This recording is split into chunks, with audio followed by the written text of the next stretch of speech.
अस्सलामुअलैकुम। मैं हूँ अंजुम मलिक। आज हम ये उर्दू के कुछ सवालात पढ़ेंगे।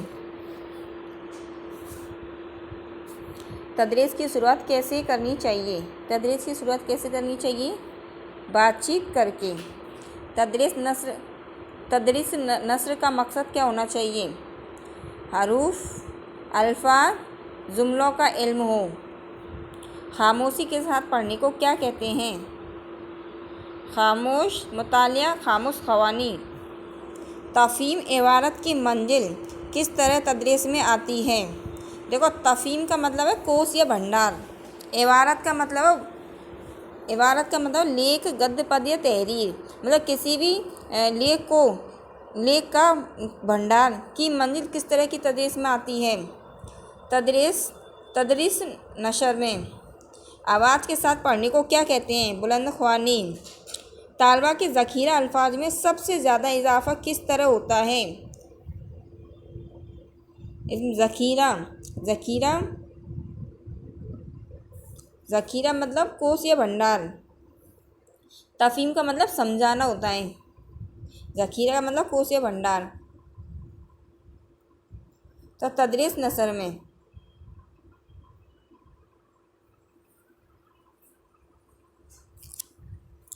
तदरीस सबक में तमहीद के बाद क्या किया जाता है? तमहीद मतलब प्रस्तावना।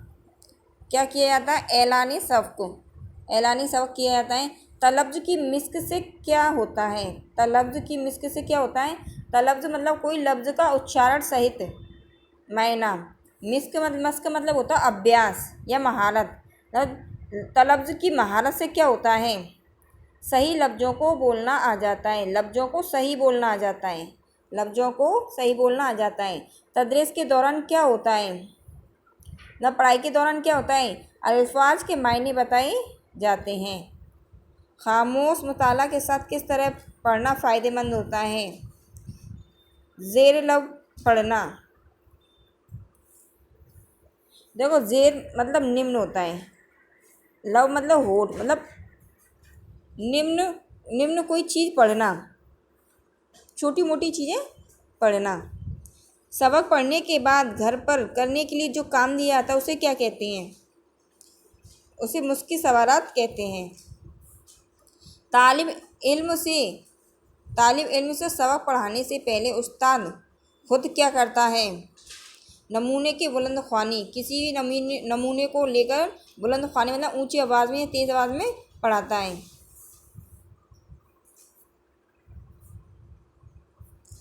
सबक की तदरीस के दौरान अख़ज़ मायने से क्या मुराद है? अख़ज़ मतलब ग्रहण करना।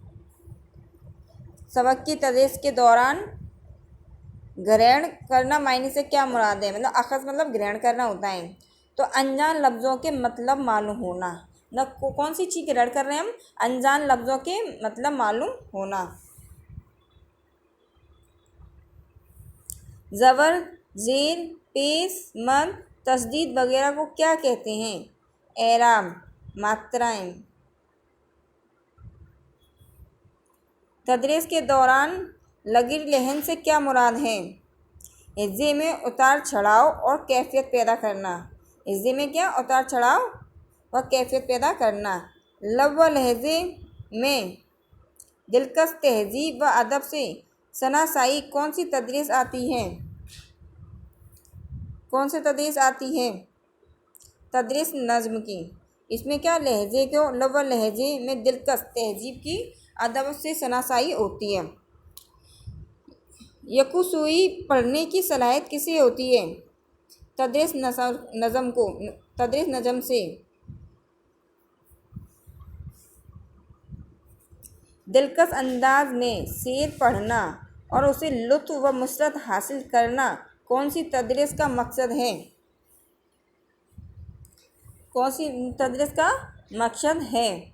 तदरीस नज़म का। तदरीस नज़म में क्या अमल बहुत ज़रूरी है? बुलंद ख़वानी मतलब तेज़ आवाज़ बहुत ज़रूरी है। तफ़हीम शेर की मंजिल कौन सी तदरीस में आती है?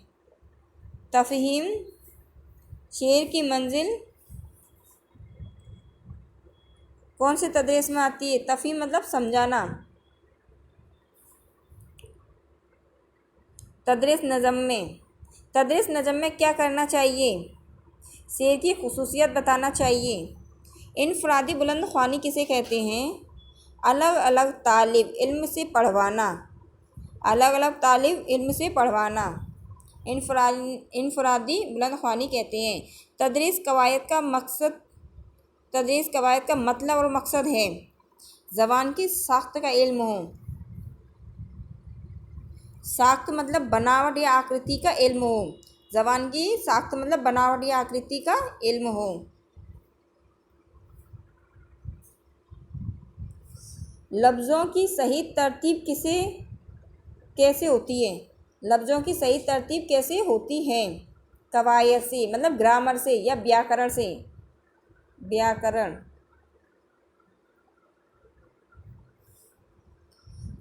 ज़बानदानी के लिए कौन सी तालीम बहुत ज़रूरी है? कवायद की तालीम। इस्तखराजी तरीक़ा से क्या होता है? इस्तखराजी तरीके से क्या होता है? इस्तिलाहें, तारीफ़ें और उसूल रटवाए जाते हैं। इसमें क्या रटने पर जोर दिया जाता है? इस्तक़राई तरीके से क्या किया जाता है?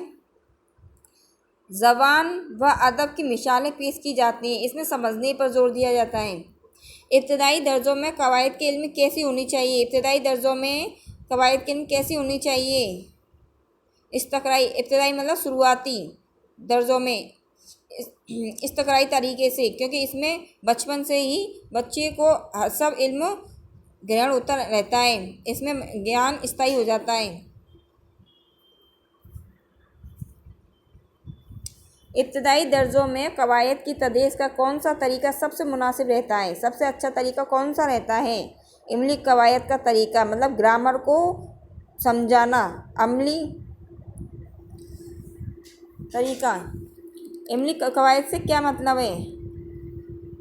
ज़बान के इस्तेमाल के अमली पहलुओं का इल्म होता है। ज़बान के इस्तेमाल से क्या अमली पहलुओं का क्या होता है? इल्म होता है। इल्म हिज़्ज़ा, इल्म सर्फ़, इल्म नहू को कौन सी तदरीस में ज़रूरी है? तदरीस कवायद में, ग्रामर में ये सब ज़रूरी है। हरूफ की आवाज़ और शक्लों के इल्म को क्या कहते हैं? इल्म हिज़्ज़ा। सर्फ़ किसे कहते हैं? वह मायने लफ्ज़ों के इल्म को, जिसका मायना ना मालूम हो उसके इल्म को सर्फ़ कहते हैं।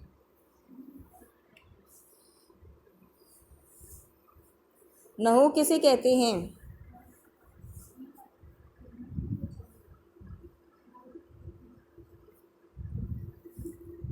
नहू कहते हैं जुमलों के इल्म को। हरफी तहज़ी किसे कहते हैं? अलीफ से ये तक के हरूफ को हरफु तहज़ी कहते हैं। हरूफ़ी तहज़ी की उर्दू में कितनी तादाद मानी जाती हैं? 38। हरूफ तहज़ी के तहत मतलब निम्न सबसे पहले क्या सिखाया जाता है? हरूफ के नाम तरतीब के साथ। हरूफ के नाम सिखाने के बाद क्या सिखाया जाता है? हरूफ की पहचान सिखाई जाती है। पहले हरूफ के नाम व तरतीब सिखाए जाते हैं, फिर हरूफ की पहचान सिखाई जाती है। हरूफ की पहचान के बाद क्या सिखाया जाता है? हरूफ के नुक्ते सिखाए जाते हैं। कौन से हर्फ में कितने नुक्ते हैं, कैसे कैसे नुक्ते हैं। हरूफ की पहचान और मिलवा शक्लें सिखाने के बाद क्या सिखाया जाता है? लफ्ज़ बनाने का तरीका। हरूफ को पढ़ाने का सोती तरीका क्या होता है? सोती मतलब तेज़ आवाज़ या आवाज़ें। हरूफ की आवाज़ों के साथ पढ़ाने का तरीका। सोती तरीके से हरूफ पढ़ाने में सबसे पहले क्या होता है? हरूफ की पहचान और उनकी आवाज़ें बताई जाती हैं।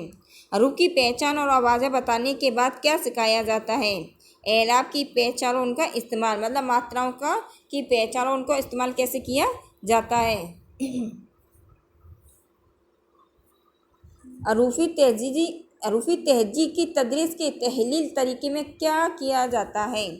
शुरू से ही हरूफ को समझने पर जोर दिया जाता है। मतलब जो हरूफी तहज़ी होते हैं अलीफ से लेकर ये तक, उनको शुरू से ही समझाने पर जोर दिया जाता है। ज़बान की तदरीस में सबसे पहले क्या सिखाया जाता है? बोलना। सबसे पहले बोलना सिखाया जाता है। ज़बान की तदरीस के कितने मकसद होते हैं? 4 मकसद होते हैं। ज़बान की तदरीस के 4 मकसद कौन से हैं? बोलना, पढ़ना, पहले बोलना सीखेगा बच्चा, फिर पढ़ना सीखेगा, फिर लिखना और समझना। ये चारों मकसद हैं। ज़बान की तद्रीस के 4 मकासद में नज़री कितने और अमली कितने होते हैं? इसमें 2 नज़री और 2 अमली होते हैं। 2 नज़री और 2 अमली होते हैं।